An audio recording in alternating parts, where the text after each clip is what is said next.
Sarah Mitchell pushed her baby stroller through the busy corridors of London Heathrow Airport, her heart racing with excitement and nervousness.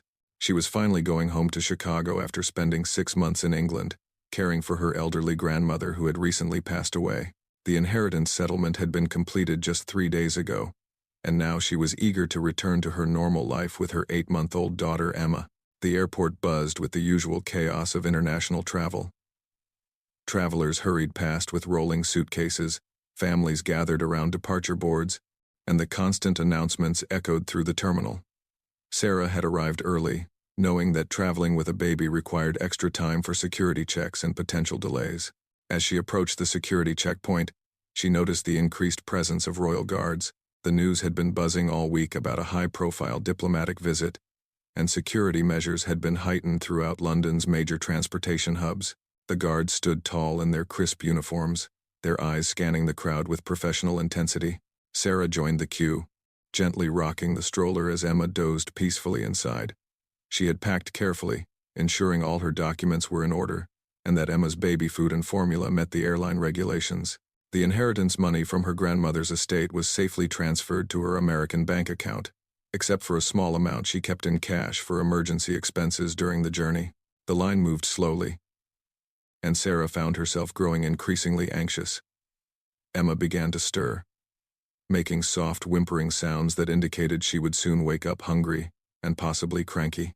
Sarah hoped they would clear security quickly so she could find a quiet corner to feed her daughter before their flight. Officer James Morrison, a veteran Royal Guard with 15 years of experience, was conducting routine security checks when he noticed the young woman with the baby stroller. Something about her nervous demeanor caught his attention. She kept glancing around, shifting her weight from foot to foot, and appeared to be sweating despite the air conditioning. Morrison had developed a keen eye for suspicious behavior during his years of service. While he understood that many travelers were naturally nervous, especially when traveling with children, there was something different about this woman's anxiety. He decided to conduct a more thorough inspection when she reached his checkpoint. When Sarah finally approached Morrison's station, she smiled nervously and began placing her bags on the conveyor belt. She lifted Emma from the stroller, and the baby immediately started crying, drawing attention from other passengers in line. "Good morning, ma'am," Morrison said politely but firmly. "I need to conduct a standard inspection of your stroller and belongings." Sarah nodded, trying to calm Emma while maintaining her composure. "Of course, officer. Everything should be in order." Morrison began his systematic examination of the stroller. He checked the storage compartments, felt along the fabric for any unusual bulges or hidden pockets, and examined the frame structure. As he lifted the cushioned seat bottom to inspect the storage area underneath, his trained fingers detected something unusual. There was a small tear in the fabric lining that appeared to have been recently made and hastily repaired. The stitching was slightly different from the manufacturer's original work, and the fabric felt thicker in that particular area than it should have been. "Ma'am, I'm going to need you to step aside for a more detailed inspection," Morrison announced, his voice taking on a more serious tone. Sarah's face went pale. "Is there a problem, officer? I really need to catch my flight. My daughter and I have been traveling for hours already." Morrison called for backup, and 2 additional guards approached the checkpoint. The other passengers in line began to murmur and crane their necks to see what was happening. The security area, which had been moving at a steady pace, suddenly came to a halt as other guards redirected travelers to alternative checkpoints. With careful precision, Morrison used a small knife to cut the stitching that had caught his attention.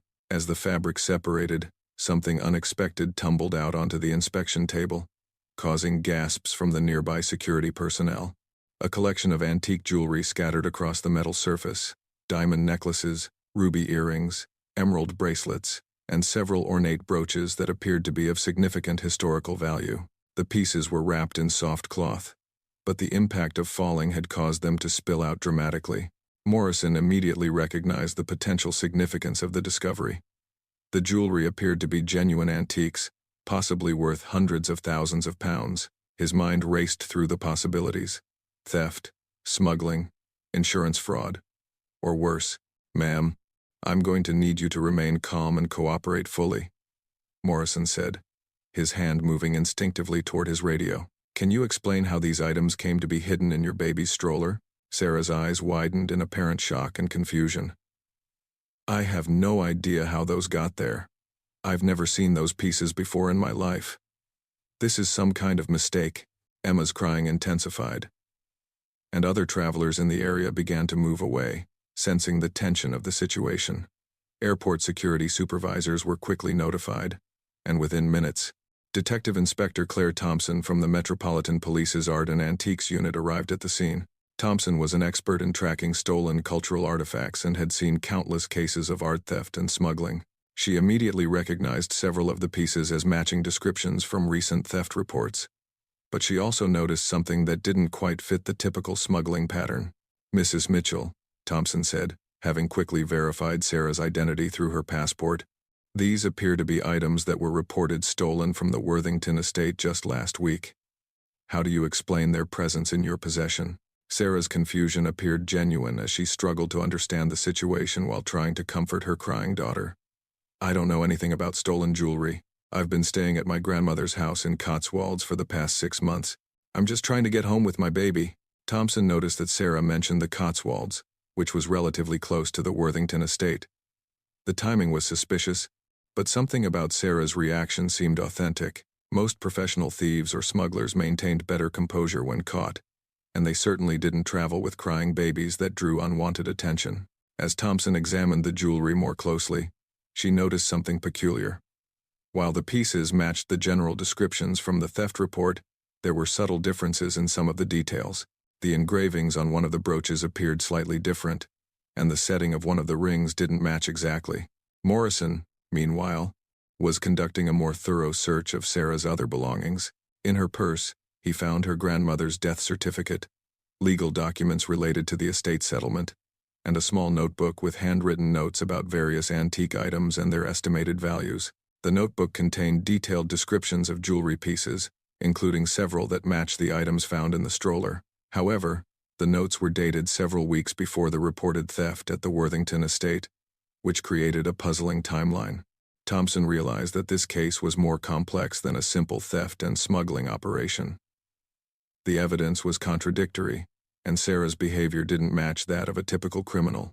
She decided to dig deeper into the connection between Sarah's grandmother's estate and the reported theft. As the investigation continued, other passengers were rerouted around the checkpoint, and the area was cordoned off for a more thorough examination. Sarah was asked to sit in a nearby security office while Thompson made several phone calls to verify the details of her story. The revelation about the hidden jewelry had triggered a security panic, but Thompson suspected there was much more to this story than initially appeared. The connection between an elderly woman's death, a valuable estate, and a reported theft was becoming increasingly intriguing. Detective Inspector Thompson's phone call to the Worthington estate yielded shocking information that changed the entire direction of the investigation. Lord Worthington himself answered, and when Thompson described the jewelry found in Sarah's stroller, his response was completely unexpected. "Those pieces you're describing," Lord Worthington said slowly. "They sound very similar to items that were stolen from my estate. But there's something I need to tell you. My late sister Margaret had nearly identical reproductions made several years ago.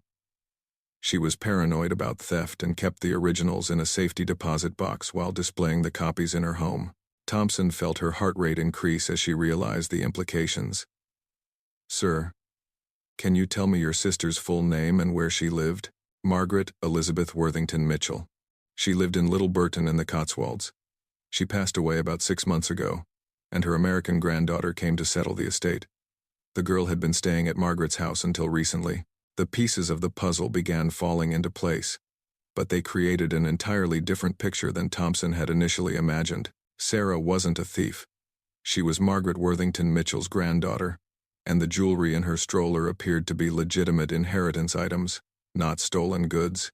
Thompson immediately contacted the estate's solicitor, Mr. Henry Blackwood, who confirmed that Sarah Mitchell was indeed Margaret's only living heir. However, when Thompson described the jewelry collection, Blackwood's response added another layer of complexity to the situation. "That's very strange," Blackwood said during their phone conversation. "Miss Mitchell and I went through Margaret's belongings quite thoroughly during the estate settlement. We found very little jewelry of significant value. Margaret had mentioned having some family heirlooms, but we couldn't locate them during our inventory." Back at the airport security office, Sarah sat holding Emma, who had finally fallen asleep after being fed and comforted. Sarah's initial panic had subsided, replaced by a growing understanding of what might have happened. "Officer Thompson," Sarah said quietly, "I think I need to tell you about something strange I discovered at my grandmother's house just before I left for the airport." Thompson leaned forward, sensing that Sarah was about to provide crucial information. "Please, tell me everything you remember." Sarah took a deep breath and began her explanation. 3 days ago, while I was doing a final cleaning of grandmother's house before turning it over to the estate agent, I was moving some furniture in her bedroom. When I pushed her old wardrobe away from the wall to vacuum behind it, I noticed that one of the floorboards was loose. She continued, "I thought maybe there was a problem with the foundation that the estate agent should know about, so I tried to press the board back into place. But when I did, it lifted up, and I realized there was a small hiding space underneath." Thompson made notes as Sarah spoke, recognizing the significance of what she was hearing. Hidden compartments in old homes were not uncommon, especially in houses that had been owned by the same family for generations. "Inside the hiding space, I found a small wooden box wrapped in cloth," Sarah explained.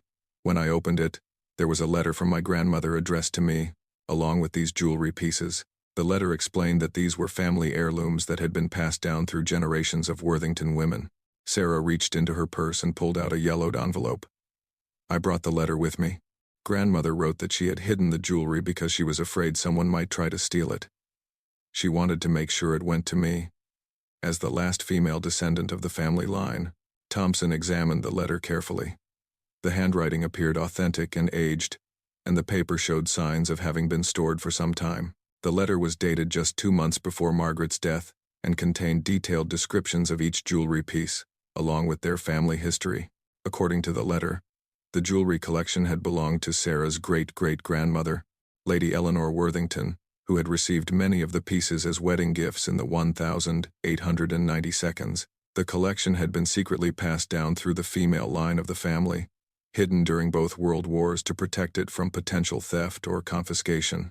As Thompson read the letter, she noticed that Margaret had written about her concerns regarding her brother's financial difficulties.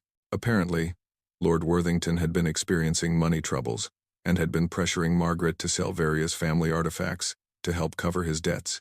"My grandmother was worried that if Uncle Charles knew about the jewelry, he might try to claim it as part of the family estate," Sarah explained. "She wanted to make sure it came directly to me, as it was traditionally meant for the women in the family." This revelation explained why the jewelry hadn't been included in the official estate inventory. Margaret had deliberately concealed its existence to ensure it reached Sarah without interference from her brother or complications with estate taxes. Thompson realized that the theft report from the Worthington estate was likely related to this family dispute. She suspected that Lord Worthington might have filed a false theft report when he discovered that his sister had hidden valuable family items from him. To verify this theory, Thompson called Lord Worthington again, this time asking more specific questions about the timing of the reported theft and the exact items that were supposedly stolen. Lord Worthington's responses became increasingly evasive. When pressed for details, he admitted that he had discovered the missing jewelry was gone from his estate around the same time he learned of his sister's death. He had assumed the items had been stolen rather than considering that Margaret might have legitimately given them away. "I thought someone had broken in and taken them during the confusion after Margaret's funeral," he explained. "I never considered that she might have hidden them or given them to her granddaughter." Thompson then asked the crucial question. "Sir, did you actually witness a break-in? Or did you simply notice that items you expected to inherit were missing?" There was a long pause before Lord Worthington answered. "Well, I suppose I assumed they had been stolen when I couldn't find them. Margaret and I hadn't spoken much in recent years due to some family disagreements about money matters." The picture was becoming clearer. Lord Worthington had expected to inherit his sister's valuable possessions to help with his financial problems. When he couldn't locate the jewelry after her death, he had jumped to the conclusion that it had been stolen rather than investigating other possibilities. Meanwhile, Officer Morrison had been examining the method used to hide the jewelry in the stroller. The concealment was clearly the work of someone unfamiliar with professional smuggling techniques. The hiding place was poorly constructed and easily discovered during a routine inspection. "This doesn't look like the work of someone experienced in concealing contraband," Morrison told Thompson. "A professional smuggler would have done a much better job of hiding these items." Thompson agreed with Morrison's assessment. Sarah's method of concealing the jewelry suggested someone who was nervous about traveling with valuable items, but didn't have criminal experience or training in smuggling techniques. As the investigation continued, Thompson contacted the insurance company that had been notified of the supposed theft. The insurance investigator confirmed that Lord Worthington had been trying to file a claim for the missing jewelry, but the claim had been flagged for review due to inconsistencies in his story. Sarah provided additional evidence to support her inheritance claim, including photographs she had taken of the hiding place in her grandmother's house and copies of all the estate settlement documents. The solicitor, Mr. Blackwood, confirmed that Margaret had the legal right to dispose of her personal property as she saw fit, regardless of her brother's expectations. The jewelry pieces were sent to an expert appraiser, who confirmed that they were genuine antiques matching the descriptions in Margaret's letter. More importantly, the appraiser found several identifying marks and engravings that proved these were different pieces from those reportedly stolen from Lord Worthington's estate. As the truth emerged, it became clear that this was not a case of theft and smuggling, but rather a family dispute over inheritance that had been complicated by assumptions and poor communication. Sarah was the legitimate owner of the jewelry, and Lord Worthington had filed a false theft report based on his mistaken belief that the items had been stolen from him. The resolution of the case took an unexpected turn when Detective Inspector Thompson received a call from Lord Worthington's estate manager, Mrs. Eleanor Davies, who had been following the investigation through police updates. Mrs. Davies had worked for the Worthington family for over 30 years and possessed crucial information that would finally put all the pieces together. "Inspector Thompson," Mrs. Davies said urgently over the phone, "I've been watching the news about the airport incident, and I need to tell you something important about the jewelry situation. I think there's been a terrible misunderstanding." Thompson immediately arranged to meet with Mrs. Davies, who arrived at the airport within an hour. Carrying a worn leather portfolio filled with family documents and photographs spanning several decades, Mrs. Davies explained that she had been Margaret Worthington Mitchell's closest confidant and had helped manage both siblings' estates for years. She revealed that the family had been divided by a bitter dispute over money and inheritance that dated back to their father's death 10 years earlier. Lord Worthington had been pressuring his sister to sell family heirlooms to cover his gambling debts. Mrs. Davies explained. Margaret was heartbroken by her brother's financial irresponsibility and decided to protect the family treasures by creating an elaborate plan. According to Mrs. Davies, Margaret had commissioned exact replicas of several valuable jewelry pieces to be made by a master craftsman in London. She kept the originals hidden and allowed her brother to display the copies at his estate, knowing that he believed them to be authentic. Margaret never told Charles about the replicas, Mrs. Davies continued. She was afraid he would sell the real pieces if he knew where they were. She planned to leave the originals to her granddaughter, while letting Charles keep the copies, thinking they were real. This revelation explained the confusion about the theft report. The pieces that were supposedly stolen from Lord Worthington's estate were actually the replica jewelry that Margaret had arranged for him to have. The real jewelry, now in Sarah's possession, had been the family's original heirlooms all along. Thompson realized that Margaret's plan had been both clever and problematic. While she had succeeded in protecting the valuable family jewelry from her brother's debts, she had created a situation where multiple parties believed they owned the same items. Mrs. Davies produced documentation that proved Margaret had paid for the replica jewelry to be made 2 years earlier. She had receipts from the craftsman, photographs comparing the originals to the copies, and detailed notes about the differences between each piece. Margaret kept meticulous records, Mrs. Davies explained. She wanted to ensure that someday, when the truth came out, there would be clear evidence of what she had done, and why. The documentation showed that Margaret had spent considerable money creating the replicas, using her own savings to ensure her brother wouldn't sell the family heirlooms, while still allowing him to enjoy displaying what he believed were the originals. Meanwhile, Sarah had been waiting anxiously in the security office, worried about missing her flight and concerned about the legal implications of the situation. When Thompson returned with Mrs. Davies and the new evidence, Sarah's relief was visible. "Mrs. Mitchell," Thompson said gently, "I have good news. You are the legitimate owner of this jewelry, and you're free to take it with you. However, we need to discuss the proper way to transport such valuable items internationally." The jewelry appraiser who had examined the pieces estimated their total value at approximately £400,000. which meant they required special documentation for international transport. Thompson arranged for emergency export permits and insurance documentation that would allow Sarah to legally take the jewelry to the United States. Officer Morrison, who had initially discovered the hidden jewelry, was commended for his thorough inspection and professional handling of the situation. His careful attention to detail had uncovered not just concealed items, but an entire family mystery that had been years in the making. Lord Worthington, when confronted with the evidence about the replica jewelry, initially refused to believe the truth. However, when expert examination confirmed that the pieces at his estate were indeed copies, he was forced to acknowledge his sister's deception. "I can't believe Margaret would go to such lengths to deceive me," he said during a phone conversation with Thompson. "But I suppose I understand why she felt she had to protect these items." Lord Worthington agreed to withdraw his theft report and apologized for the confusion he had caused. He admitted that his financial problems had put strain on his relationship with his sister and that he regretted not being honest with her about the extent of his debts. The insurance company that had been investigating the theft claim was relieved to close the case without having to pay out a large settlement. The false theft report could have cost them hundreds of thousands of pounds, and they expressed gratitude to Thompson for her thorough investigation. For Sarah, the resolution brought both relief and sadness. She was grateful to finally understand her grandmother's intentions and to legally possess the family heirlooms. However, she was saddened to learn about the extent of the family conflict that had driven her grandmother to such elaborate measures. "I wish grandmother had just told me about this while she was alive," Sarah said to Thompson. "I would have helped her find a better way to handle the situation with Uncle Charles."